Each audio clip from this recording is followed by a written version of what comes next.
Alam mo ba na 2 cake lang nasa laro ka na? Login with Steam at simulan na ang case opening sa Skin Club, ang ultimate CS2 skin case opening platform. With high drop rates, fair play at instant withdrawals, mas madali nang makuha ang dream skins mo. Gusto mo pa ng mas intense? Try case battles at skin upgrades for even bigger wins. Huwag magpahuli, bisitahin ng Skin Club ngayon at gamitin ang aming promo code na FocusFire.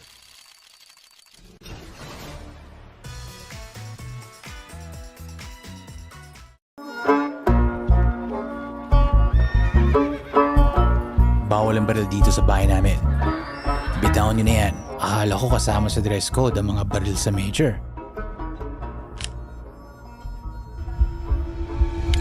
Kalma lang mga cowboy. Walang kahit isang balang pwedeng pumutok malapit sa salon ko. Hindi pa nga nagsisimula ang map veto. Pupunta sila para sa karangalan. Pero isa lang ang lalabas na major na gantimpala.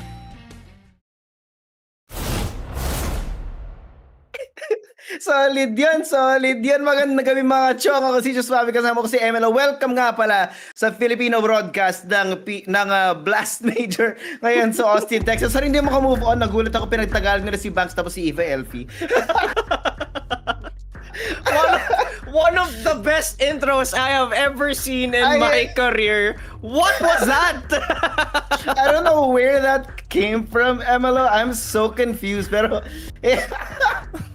solid yun. That was insane. I think lahat tayo nagulat doon, pero with that said, I still can't get over it. yung gulat factor kakaiba yun. Sana nag-enjoy kayo doon kasi we're gonna be seeing that quite a few more times over the next couple of weeks, no? Ngayon, stage 1 muna ngayon. Puro tayo best of 1 to see who's gonna be moving forward in our Swiss stages, of course. Sa ating unang matchup, Emerald, sino nga pala? It is going to be a European against a Mongolian team, Heroic, going against Chinggis Warriors. I feel like itong Chinggis Warriors ay number 2 team in the Mongolian scene. I mean, sino pa ba yung nauuna? Hindi naman ka na kailangan tanungin. But with that said, Josh, what do you think about Heroic?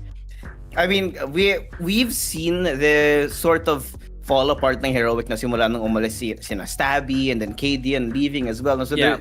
there's so much like dark drama around Heroic at the time. So ngayon, ito panibagong Heroic to. The entire core is gone.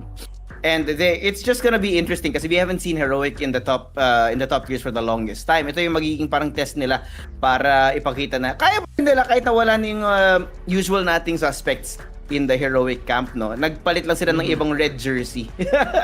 Yeah, that is true. And I think their players, they got signed nung January. And with that said, looking at them, they came from the tier 2 scene, some from the tier 3 as well. Though their names are very familiar, they still have a bigger shoe to fill. Kasi yun nga, like you said, sila Cadian, sila Yabi, Stout, and I think Tesses came from here also.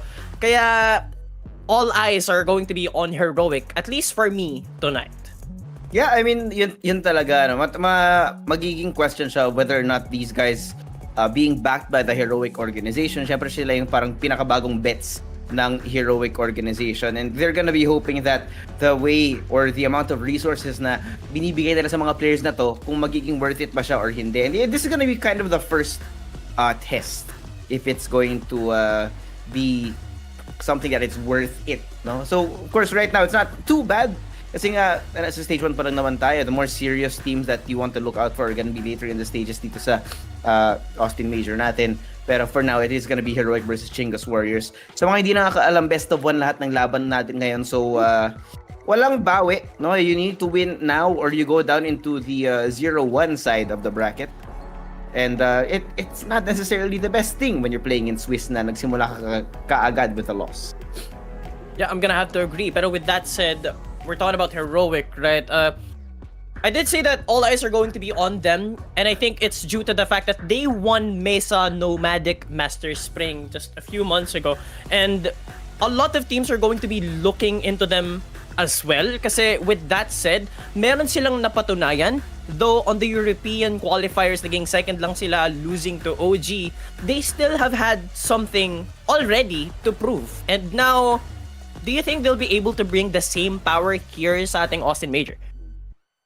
Yeah, that's I feel like right in stage 1 kaya. The real test comes in the later stages if they can even get that far. Kasi yun nga, they have won something, but the question is like, what does that look like? It always comes back to the question of quality of competition. Sino ba yung mga nakalaban nyo, and have you really been tested in that kind of regard, no? Whether or not yung mga kalaban nyo is at a higher tier of play, kung kaya nyo makipagsabayan, even if you get to that point, no? So for Heroic, number 1, the test of whether or not you're frauds to get out of stage 1, and then once they get to stage to the further stages ng Austin Major, mas lalo kailangan nilang patunayan na kaya na makipagsabayan sa mga taong nasa higher tiers ng CS. So talagang ground para mapatunayan nila yung mga sarili nila. Same thing to be said, of course, with everyone else in our stage 1 part of the Austin Major, but Heroic much more than anyone else just because of that big name na hawak-hawak nila. Yeah, and I'm gonna have to agree. Pero a little bit more of a double down to the European qualifiers. That bracket or that qualifier specifically was full of, or at least filled with a lot of tier 1 teams. Nakita naman natin na na-eliminate yung Astralis, ENCE, Big Gamer Legion. Teams like that, and you're Heroic, you've gone against them, you've eliminated some. It's something to be proud of. And sure, you're going to be on the first round of qualifiers. It's the first stage. Kabado, pero still, once you've defeated teams such as those names, pwede pa din. Yeah, that's true. That's true. It's something that is definitely good for their side. But again, yung magiging problem talaga is whether or not they can continue that. Kasi when you're in the higher echelons of play, it doesn't need to do really with with whether or not you can beat them. It's whether or not you can stay at that level of performance for a consistent amount of time, for an extended amount of time. I mean, when you look at the top tiers of CS, these guys have been there for God knows how long. Vitality right now, ano na ba yung win streak nila? 27, 28, 29 30. win streak. 30 na, diba? Yeah. That's the point. If you want to be the best, you need to not only get to the top, but you need to stay at the top afterwards. So, yun nga, magiging question dito is whether their qualifying here was a fluke, were they just playing on a heater during the qualifiers, or is this their true form? Is this something that they can sustain for a long period of time, and maybe even surpass to get to the higher levels of play talaga. Yeah, question remains for Heroic, no? Pero as you've mentioned, no, you did bring up Vitality, and they've won the Grand Slam, no? Just suave. And do you think it's time for Vitality to finally win a major here on CS2? But we wouldn't be surprised. No, I mean, I think they're definitely the favorites. They have been consistent for God knows how long. I mean, I remember like it was yesterday. It was also a Blast event, the Blast Paris Major, the last ever CS:GO Major bago tayo nag Yes. CS2. They won that in very, very dominant fashion. So talagang there's something to be said about Vitality and how they're staying at this level of form, at this level of play, no? Na talagang consistent sila. So, I mean, everyone around here, for sure, kahit dito sa stage 1, their Vitality is something to either be modeling your team after or as a team that you're specifically trying to anti-strat. Pero for these guys, you can't anti-strat Vitality just yet because you need to get to that point first. Yeah, it's going to be a lot of problems for Vitality. And with that said, I think it's something that I want to bring up. Just Suave, what do you think of Simple finally playing once again on the major? I mean, the thing about Simple is you can't say you don't like him. Diba? I mean, he's considered the GOAT of the game for a reason. He might win, he might lose, but he'll always have that legacy behind him. It's exciting to see him back in the scene and in a completely different game. Kasi iba na yung engine, iba na yung graphics, everything's so different in CS2. So there's definitely some growing pains to be expected. And not to mention, pare, he's inserting himself into a roster with a very different system that he's used to. FaZe, when they were playing back then, it didn't really look the best, but there were definitely some strokes of good luck, strokes of brilliance galing sa kanila. And knowing Carrigan as the IGL that has led multiple versions of FaZe as a roster to victory or close to victory, to multiple grand finals at the very least. No, there is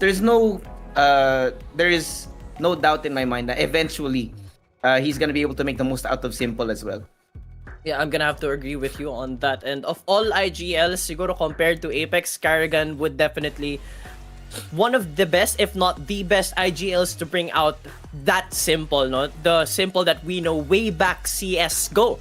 And I'm actually just really happy that we get to see that man again, the GOAT. And with Zaiwu being so dominant with Vitality, it's just I can't even tell if magkaharap sila. So question remains, what can they actually do? Yeah. It's gonna be an exciting thing to see later on in the Austin Major. No, definitely looking forward to more of that. Pero mukhang medyo matagal-tagal pa tayo mag-aantay, no? So we're gonna go to a quick little break, ladies and gents. O nga pala, ako si Josuave, kasama ko si Emelo. After this one, we'll be right back with the actual games, hopefully soon. See ya.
And welcome back, ladies and gentlemen. Sabi natin, dire-diretso tayo sa game. At ito na nga, diretso na nga. Remember, it is Chinggis versus Heroic here on... Oh, wait. Coolest. Uy! Narinig niya to. Kita niya, hindi niya na... Oh, no! He finds one, but not gonna be where he is.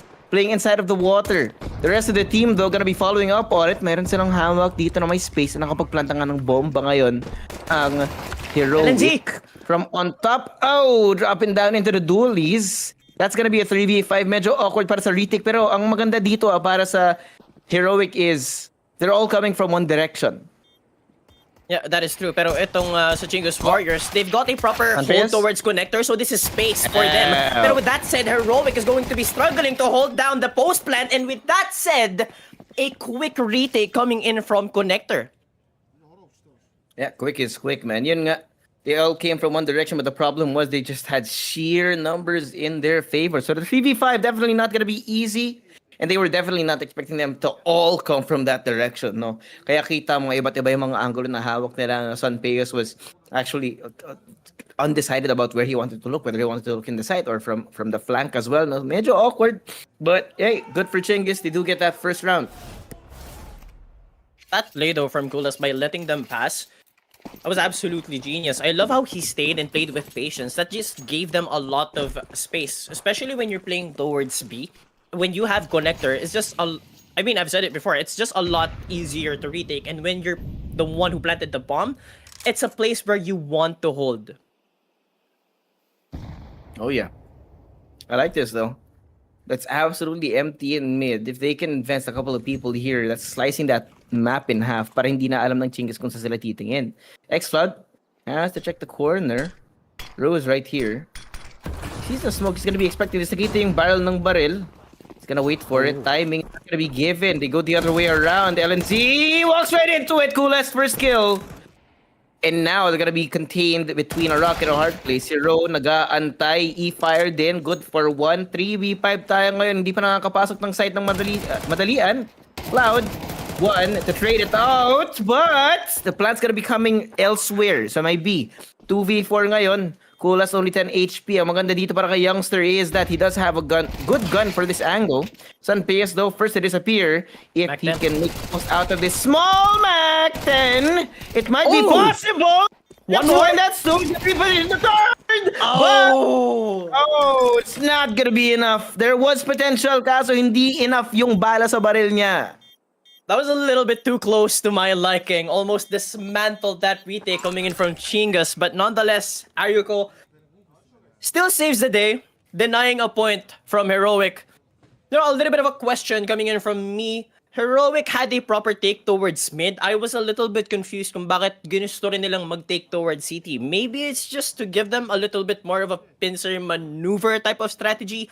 But with that said, just made that take a little bit more shaky. Had they not done that, I feel like they would have had a proper chokehold on B. I feel like that is arguable, no? Kasi nga, the problem was, they were still worried about from their, that presence from their behind. No? Kailangan talagang nila siguraduhin na covered yung lahat ng angle na possible. Yeah. Youngster though, I'm gonna try and see if he can find anything on top.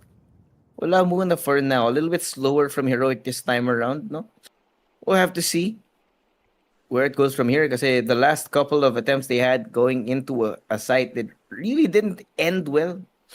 And this high-low situation that they have set up here is gonna be really good. Og, 1, maybe the second? No. Sanpegas here for the trade, pero may refrag na once he control is. Now they know where he is, they're gonna have to get him off the position.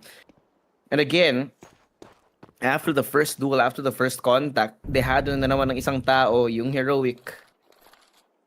And it seems though, at this point, it's finally working out for them. Now they go in for that fake, and they kind of have conditioned it to look like they would always commit to one side, which is why you have this 3-man investment into defending A. But E-Fire is here, gonna be left alone. Gets Good one. Looking for maybe one more through that smoke, pero wala mo na makikitang tao. Bomba, ipaplant na ngayon. But Control is also on the rotation. Sees that flash coming in through. Waiting for it, showing that presence. Now they're gonna have to be aware of where else these possible pushes are gonna be coming from. Teener, 1 and Control is on the other side. 1v3 na lang ngayon. Medyo mahirap yung retake para sa kanya, as they're gonna be gathering themselves around the bomb. Luckily though, he's gonna try and play it down. Does not connect enough bullets, and there you go, 3-0 na ngayon. I don't know about this, man. It's medyo messy. Medyo malala yung fraud watch ng Heroic ngayon, pare. Ah. Yeah, I'm gonna have to agree. And you know, Heroic, they pushed towards A, and I think it was Thinner who was lurking. He wasn't able to take much space towards bomb site B while everything was being dismantled on the other side. And with that said, that just gave Chinggis Warriors a lot of opportunities to actually play around the map. And now E-Fire was being able to take one down. Kind of sad for Heroic. Not how we expected them to start off the game. Yep. Well, yun nga, no, I think we did talk about kanina, we need to kind of temper